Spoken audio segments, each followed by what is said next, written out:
Bonjour, nous sommes en Espagne, à Barcelone pour un nouvel essai. Donc voici 5 choses à savoir pour briller en société à propos de cette nouvelle Honda CB1100 RS. Premier point, de quoi s'agit-il? Eh bien, on se souvient qu'en pleine vague néo-rétro en 2013, Honda a sorti une CB1100 qui était un peu dans l'esprit de la CB750 qui a un peu révolutionné le monde de la moto en 69, moto très classique dans son apparence, 4 cylindres en ligne, refroidi par air.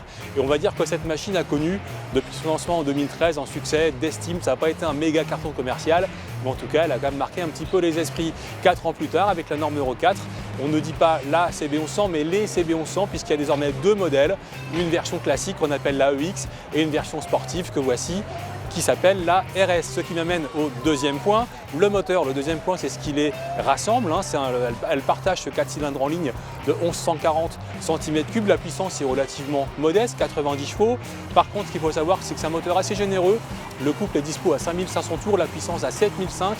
Mais malgré tout, il allonge la foulée. On rentre de 1000 tours dans le rouge. Il peut tartiner jusqu'à 9500 tours et c'est assez agréable quand on a besoin d'allonge sur petite route. Et puis ce qu'il faut savoir aussi, c'est qu'Honda a vraiment bien travaillé le son de cette machine. On retrouve les petits jappements rauques, les petits bruits saccadés des 4 cylindres à carbu des années 70, et ça donne un environnement sonore vraiment sympa qui vous met dans cette ambiance un peu néo-rétro que veut distiller cette machine. Troisième point, ce qui les sépare, ça commence par l'ergonomie. Sur la EX, on a une selle à 790 mm. Sur la RS, la selle est un peu plus haute, le guidon est plus loin, plus bas, plus étroit. Donc on est un peu plus vers l'avant de la moto pour faire plus corps avec cette machine. Et c'est ça qui m'amène au quatrième point. Le châssis, là, il y a de vraies différences. Les roues ne sont plus en 18 pouces, mais en 17. On a toujours des éléments de suspension Showa, mais on passe une fourche de 41 à une fourche de 43. À l'arrière, les amortisseurs ont une bonbonne séparée. Le bras oscillant est en aluminium et ça va de pair avec un freinage qui lui aussi est très différent puisqu'on passe de 296 à 310 mm et notamment avec des étriers radio. Donc là, il y a une vraie différence qui devrait normalement se sentir sur la route en termes de comportement.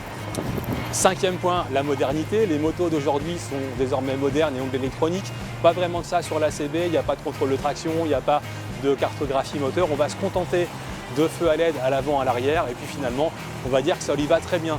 Pour le reste, on reconnaît une moto plus racée avec les touches sur le réservoir, les petites touches dorées sur l'habillage.